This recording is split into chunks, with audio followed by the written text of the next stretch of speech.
Hello everyone and welcome back to the channel. It is Marissa and today we're going to be talking about the music I sort of picked out for Again. I always have a playlist for every book I write. Whether or not it'll be publicly available is up for debate, but this one is going to be for everyone to listen to. I also want y'all to know I don't have a script for this. I'm just going to babble. I don't know how well this is going to work. Normally, I babble beforehand and write it all down and then have notes to look at as I do these. We're going to just see if I can do it without the middle step. This may be a mess, everyone. So, Again is the next book that I am releasing at this time. If you're watching this in the future, then it's already out. But I wanted to talk about sort of the theme music. I have a whole playlist for this. I'll leave it in the description, and all of these songs are in this playlist. But I wanted to talk about some main theme music and why I feel like it fits. So let's get into it. First song I would like to talk about is Devil Devil. I think the artist's name is pronounced Milk, but it's CK. This song I actually got to hear for the first time when that artist was opening for another performer I was seeing that day. And I really, really liked it. And it sort of settled with me, so I ended up doing more research and falling in love with more of the artist's work because it's really good. You give her a listen. But this song works really, really well with the story. The whole thing feels like a conversation with the devil. You're being tempted into doing things, and this is sort of a resisting song. I'm not going to fall for that temptation, which I would put this song in the end credits if this were ever a movie. I would put this in the end credits with the biggest wink at the audience ever. Because not only does it apply to basically all of the characters in this story who continuously have to make really difficult decisions between should they do the wrong thing for the right reasons or the right thing for the wrong reasons. And all of them at different stages in this book flip-flop between those choices. And then, of course, there's some extended lore that pops up in this book that just makes this song even more hilarious, and some of you won't understand it until several books down the line when this song makes a lot more sense and is a lot more funny.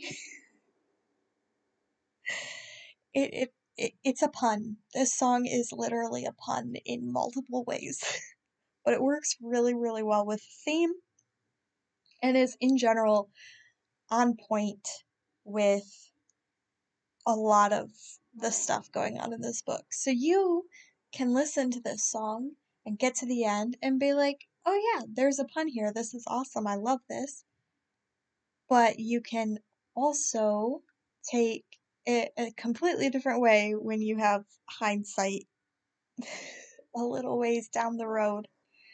The next song I would put as like a character song, but I would actually apply this song to two different characters. It used to be my pick for Emiya, sort of the main character's theme. I should say we're over Emiya's point of view, over her shoulder more often than anyone else. I don't know if classically she's the main character. I think that role belongs to someone else. But the song Wolves by Ryan Bingham applies to her really well, but it also applies to the Grim Artist. It's a song about fear and facing fear and being the person who keeps the wolves at bay. And in this way, it applies to both Emiya and the Grim Artist because they both have this burden that they carry where they believe that they are doing everything they can to get rid of the wolves, get rid of the things that hunt people and hurt people in the night, and they have their own beliefs about how to go about that, but it doesn't make either of them less fitting for this song, if that makes sense. So if I had to pick who this song would go to just for the sake of this video, it would probably go to the Grim Artist, because I have another pick for Emiya, which is hilarious. But yeah, this song is a great pick for either of them, because it is all about being the person who faces those horrible things, those things that leave scars on you, and just doing your best. That's how I take it anyway. All of this is my personal analysis of these songs. You could take it any other way you please, but I just feel like it really fits with both characters. But because my true pick for the Grim Artist is kind of a spoiler, we're going to say that this one is the pick for the Grim Artist. The next song I will talk about is sort of for a side character, Peacekeeper Soma, who is a grade A narcissist. And the song for her is Wolf in Sheep's Clothing by Set It Off. It fits. It just fits. She is... Her character was unfortunately very easy for me to write. Experience. But it was funny writing her character and getting feedback from different readers and people who have touched this book and helped me make it what it is now. Some of my readers were like, oh my gosh, why is this person acting this way? This doesn't seem human. And then I had one beta reader who literally got a hold of me instantly and, oh my gosh, you understand narcissism really well. And I was like, oh yeah, unfortunately. Unfortunately, I do. She is the kind of person that this song is about. Wolf in Sheep's Clothing is just so perfect. And oh my gosh, as I sit here,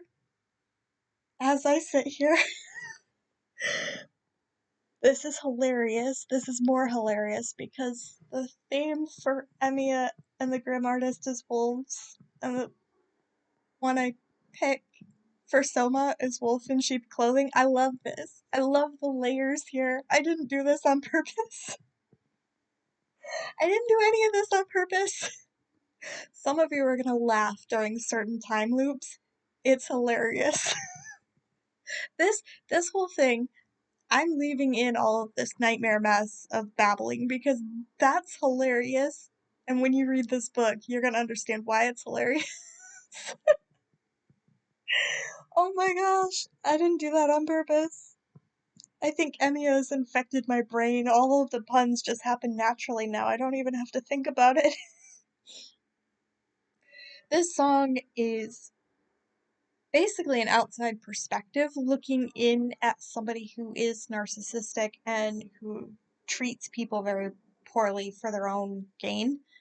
And it's perfect. As an outsider's reflection on Soma, I couldn't have created a better song to go with her.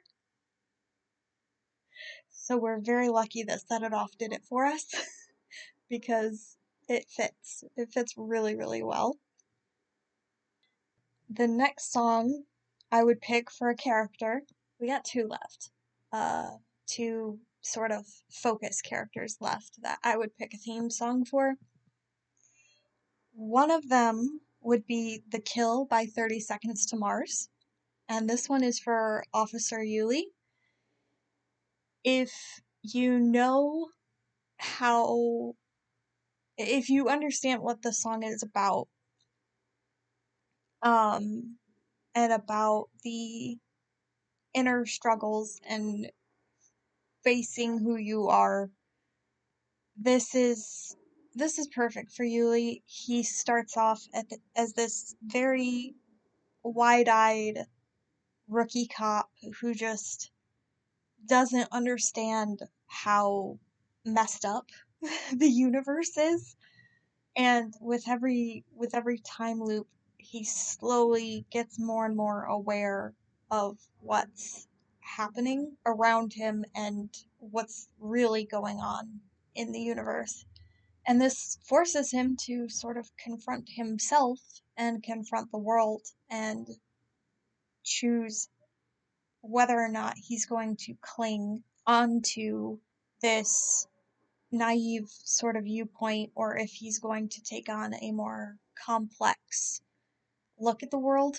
And he sort of teeters throughout different parts of the timelines and time loops. He has moments where he's like, oh yeah, I'm not so naive anymore, but because time loop, you start back at zero every time, so each time he sort of makes different choices on whether he's going to remain this wide-eyed, innocent rookie cop or if he is a little bit jaded. He might get a little bit jaded sometimes. My fluffy golden retriever he goes through some things in this story. And that's why the kill works for him very, very well. It just does. It's a very good song for him. This final pick actually has a story with it. I was going to a concert, and I have a thing where I don't feel comfortable because of certain things I deal with in my life to be in huge, very, very crowded spaces by myself. I like having people with me just in case something funky in my brain breaks and I have an issue. But the person I originally bought another ticket for couldn't make it. And I don't have a lot of people in my life who share my music taste, at least not who live nearby. So I was really confused trying to figure out who could, come with me and who would want to be there because I didn't want to drag somebody who didn't want to be there with me, who wouldn't enjoy the music. But I ended up taking one of my beta readers who it hit me like a ton of bricks. I was like, oh my gosh, she loves this type of music. Let's go. um, my brain forgetting things. That's just how it works. But I invited her along, and by the way, if you ever get to see this band live, please go do it. It is literally the best show I have ever been to in my life. The music was on point, the vocals were on point, everything was immaculate, and the energy in the crowd was beautiful. Everything was perfect. It was such a good show. But during the middle of the show, this song came on, and about one verse in, I turned and looked at the lady next to me, and I said, oh my gosh, this song belongs to Emiya. And my beta readers started laughing and said, oh my gosh, yes, this is true. So I may have added this to the playlist when that happened. And the song is Just Like You by Falling in Reverse. It is very tongue-in-cheek. It's very unabashedly just, it's unabashed. It's so good. It is funny but honest at the same time. And this is very much Emiya's tone. She is not afraid to call people out. She's not afraid to tell it like it is. But she's also she's honest in a funny way. This song is very honest in a funny way. If you haven't listened to it, give it a listen and you will have a very good awareness of the kind of just lovely personality that is Emiya. I absolutely adore her personality because she is past the point of really caring about what other people perceive her as. She is honest to a ridiculous amount, even when she shouldn't be. She isn't she isn't out there to be cruel, she's out there to be a realist. She's not an optimist, she's not a pessimist, she's just being real. And it is so much fun to watch her deal with other characters because she is yep, this is how reality is, we're just gonna have to deal with it and try to laugh about it as we go. Whereas other people are very serious and, just find it very abrasive that she's like, yeah, no, this dude's dead, it's fine. Like, we can make jokes about it. She is, she's very caring. She's very loving and protective and amazing, but she approaches life with this just, okay, this is life. We're gonna have to deal. And everybody's a mess. Everybody's an asshole, but it's okay. We we can deal with that. We can work from that point of everybody is a nightmare underneath it all. And she's wonderful. Um, this song just standing there listening to it, it hit me. I was like, oh my gosh, yes, this is the song. This is the song. It just works so well for her. So those would be my picks. There's a couple other picks that I would throw in for certain relationships and friendships and things like that. But most of those are on the playlist, aside from a couple things that I thought might be a little spoilery if I put them in the playlist. But yeah, this cast of characters is fun to work with. They're all pretty different. Some of them are very much alike. Some of them are very, very like each other, but they approach that likeness in a different way. Some of them are complete opposites. For instance, one has way too much empathy, and the other has not enough at all. I would argue that Amiya probably has too much empathy, and it only gets worse from here, but that's future stuff that y'all don't get to know about yet. Yeah, there's some fun opposites to play with. There's,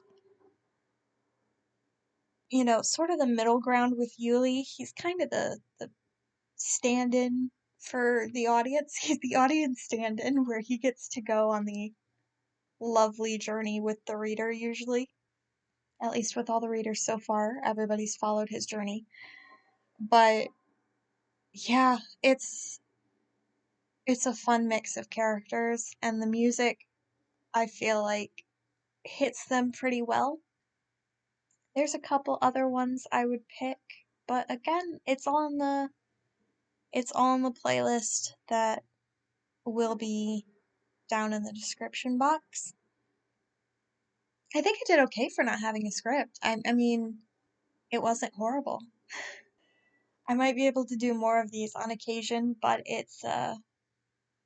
I get paranoid because my brain breaks every once in a while and I can't get it back on the rails very easily. So scripts help me with that, just to give me a guidance where I need to be. But yeah, there's some insight into, again, As I'm recording this, we are 9 chapters from the end of, again, editing wise. I think that's gonna be about 3 weeks before editing is done and everything's put together. So by the time this is out, I probably will have a finished book in my hands. Doesn't mean it'll be out right then. It'll be close to ARC time, probably by the time this comes out. So keep an eye out if you want to hear more about this or read it in the future. It will be, I'll post it on my social media, and I might have an announcement, like a short little announcement video on here when ARCs are ready and when I decide on a publication date. But yeah, just wanted to talk about music because I tend to relate music to a bunch of stuff. I feel like music is a universal language. Even foreign language, like even music in foreign languages, you can feel and understand even if you don't understand the words. So music is just one of those ways you can reach out to everyone. And I have a decent soundtrack for this book, so I wanted to talk about some of the songs that relate to my characters and why they do.